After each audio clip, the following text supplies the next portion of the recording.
Everyone, thanks for stopping by the Standards Weekly Check-In. I'm Colin. Behind the camera, we got Heavy Metal Dylan. What's up? Today we're going to be getting into some staff picks. We'll do some new arrivals, recently priced records, and a long overdue wall walk. As always, if you see anything you like, you can hit the DMs on Instagram, give the shop a ring, or just cruise by. We're open 11 to 8, 7 days a week. Without further ado, let's do some staff picks. You're on top. You go. You top? first. Okay. You first. All right. Hey, we got Nielsen Schmielsen with poster, wrapped with the hype sticker, but nonetheless, really great album. What would you call it? Power pop? Just pop, frankly. Okay, fair enough. I mean, if you want to get really nerdy, you could call it like sophistopop. Sophistopop. Or like first wave, I guess, you know. First wave? Yeah, I think. Sophistopop? Yeah, I mean, proto-sophistopop, how about that? Okay. Fair enough. It is a great record. Me and Colin watched this movie that was based in the 70s. I won't say the title. It was based in the year 1970. That's an important detail. Yes, and it was Are You There, God? It's Me, Margaret. I don't know why Dylan's being shy. I'm being shy just because that I was listening to it because there's a shot of the record player. Yeah. And underneath the table, it's just that record, and I went, "Is that 1970?" And it's not. Yeah, it's not. He also played a bunch of random stuff. Yeah, it seems like mid-70s, but yeah. Nonetheless, it was there, and it made me think, "Oh yeah, we have that record." So I listened to it. And it was still a good time. I don't think the Judy Blume stands are that pedantic about albums and songs in their time, but you know what? Maybe they should be, because exactly they could learn something. Exactly. And speaking of learning something, I got this in last week, and I kind of breezed past it. But between this and the Llama collection we have, I think that's like two of the best 80s Euro records. I really like this record. Polish hardcore from the 80s is like the best of the best, and this is one of the best. This is like a top 3 Polish hardcore record. Absolutely essential. I think, especially as a drummer, Dylan, you might be interested in this, because I think everything you need to know about punk drumming. The studio tracks on here are it. There's the lore. You ready for some lore? Yeah, I'm ready. Then DOA toured in Poland. They saw the band and were so blown away. They got like their cassette tape, and the band couldn't press the records because Poland was like under a real strict communist regime at the time, right? And so they're like, take this tape out of the country and like get it pressed so that, because we can't press it here or we'll be in trouble. Because it's like very anti-government, of course. Yeah. So, it was at the time in Poland, you had to get your stuff approved by the government to get pressed on vinyl. So, you want to talk about freedom of speech, get government's approval to press a record. Anywho, so they couldn't get it pressed, so they gave it to Joey Shithead of DOA. It's funny to have to say that name in relation to such an interesting story. And then he gets it pressed. It's released on Maximum Rock and Roll Records. In its time, and this is of course a reissue of it. So real interesting piece of history, and it's just the idea of getting your music out there against all odds. And all that wouldn't matter if it sucked, but it happens to also be incredibly like top-notch perfect hardcore music. So very cool to have that in the shop. I don't know why I keep bringing up that other Llama record, but if you want to just hear some top-notch 80s Eurocore, we got it in stock, ready to go. Let's flip through some records. All right. Okay.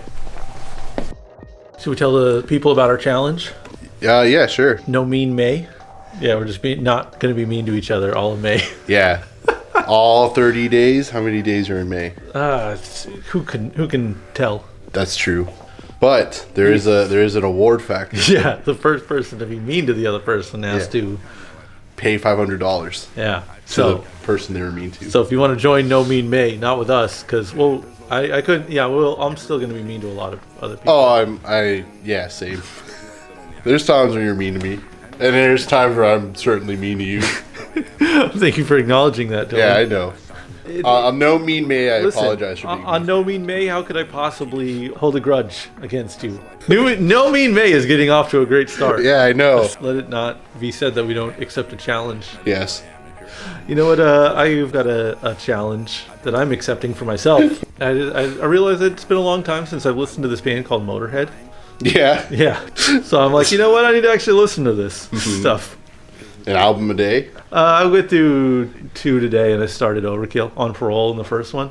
Okay. What an exciting era of the band. Because I was obsessed with those albums, especially early on. Listening to it now, my 2023 listen, I'm like, well, of course I ended up liking crossover music and like every weird permutation thereof. Because it's like, man, those records on Parole and the first Motorhead, that is truly the cross section of like punk and heavy metal. At the dawn of UK punk, here's this band that's already like perfectly blending these two styles, and man, just a really wonderful era of the group.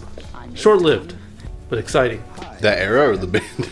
Just that era of the band. Oh, okay. I'm sorry. I thought you meant like Motorhead. I was like, short-lived? It's been a long time for me to listen to On Parole. Yeah, those early records, it's like I said, a very interesting time for the band. I got kind of deep with it, like that song Leaving Here. I've always known, of course, as a Motorhead song, but I knew it was a cover. Basically, I think Motorhead took from the Byrds arrangement of the song, more so than the Who arrangement, but it was originally a Holland and Dozier, the guys who wrote for Motown, in '63. It's cool, like an old soul song. So yeah, just Motorhead deep diving. Yeah, I might join you on that. There was a time where I was just strictly listening to Overkill like a couple months ago. Yeah. I should really just listen to the rest. Like I said, I haven't listened to Self-Titled or On Parole in a while. You don't get a chance to listen to these albums a lot. They're obviously like embedded in your DNA. Yeah. So it's sort of like let's really get into this Discog, and that's where I'm at right now. I'm not being mean to Dylan, and I'm listening to Motorhead. Okay. That's my month so far. Are you listening to it on vinyl? Or just like headphones? No, headphones when I'm on the treadmill or Oh, whatever. for sure.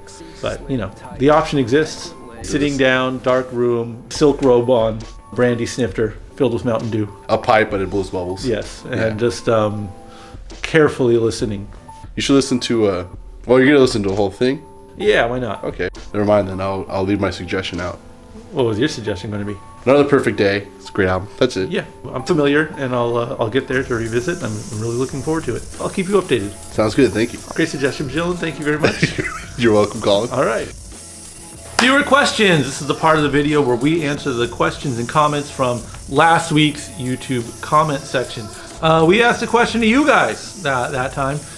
It was we asked what you like to work out to, because we had a little chit chat about that.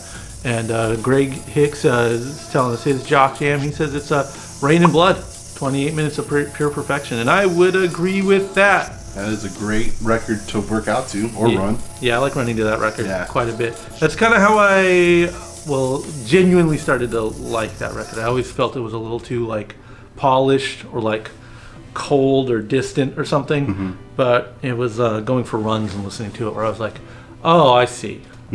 It is this rocks. Yeah. Yeah. Just in your face. Yeah. Non-stop pounding and punching. Yeah, I think if I'm just playing the record or something, I'm getting a little bored with it. But if you're, being active while listening to it, it makes a lot more sense. And Travis Schlamper's talking about a deep cut Gong song. I don't know this one. Off the album 2032. That's a new one for me. I mess with Gong pretty heavy. I don't know if I know that record. I like You. You ever listen to Gong? Nah, Gong really. Dog? Nah. Gong kind of rips. Yeah? What is it, prog rock? Canterbury sound. Oh, okay. Yeah. But, I do like that band, so I got to check out that 2032 album, because I like me some Gong. And he also says Mahavishnu Orchestra for the bench, the weight bench. Oh, really? Which fucking respect. Yeah. Because that's a low-key hard band. Think about the players of all of it. I think it was Jean-Luc Ponty just electric violining you into a lean, mean fighting machine. Why you're benching? Yeah, love it. And Greg Hicks bringing up the point that folks like, your Dave Grohls, your Lars Ulrichs, people in, up here kind of popularity bands will often name check a lot of groups that they don't bring on the road with them, if I may paraphrase.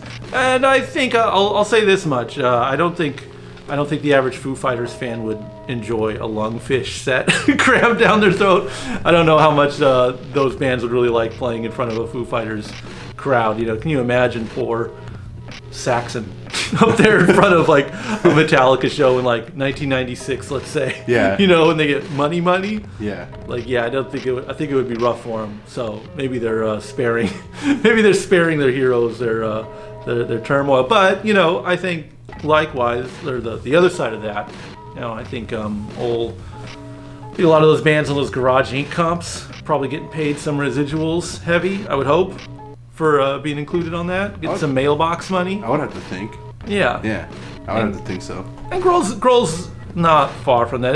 That Probot stuff is, I'd like to believe a lot of people got paid off of that project. A lot of, you know, old Bubba Dupree, I don't think he's getting cash if he's not on a Probot record. And yeah, I know he's done stuff with like Blast. I think Grohl will drop a dime behind the scene, but yeah, they're not bringing those bands out. I think it's probably for everyone's benefit.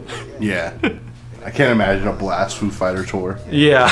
Or like anything like that, dude. That sounds does not sound like a fun time. Yeah. For either fandom. Yeah, that's the fantasy. It's like, oh, we're gonna get a spot opening for this bigger band, and it's gonna be awesome for us. No, they don't care. Yeah. No one cares. Like it's not audience that's like your problem. It's that you're playing, if you're Lungfish or something like that. I don't know why I keep bringing them up. Yeah. Beefeater or whatever. Yeah. Too weird. You're too dang weird for these folks. But you gotta say, Dave Grohl did get, what's that dude's name? Pat? Yeah. Yeah. From the Germs. Yeah. Yeah, I think that's crazy if you think about it. I mean, granted, he fucking played in the band, so it's not like he was, you know, the beneficiary of something. He worked for it and everything. But there's a lot of people from that generation who were on very good, influential punk records who did not get that second wind by any stretch of the imagination. So good on them for that, right? And you gotta imagine, like, for that time, like, no one cares about the Germs. Like, Germs are just dead. Well, at that time. Yeah, for sure. Yeah. Like Nirvana Unplugged and shit. Yeah, like, oh, we love the Germs, dude. Yeah. We're getting Pat to get on the guitar. Yeah, like you could get anyone to play guitar in your band, but like. No, you could have gotten the dude from Soundgarden. Yeah. Nah. We're gonna get this guy. Yeah. So it's not a complete one-sided relationship. Anyways, that's all we got for the video today. If you have any questions or comments, leave them in the YouTube comments section. We'll address them next week. Thanks for watching, everyone. Peace.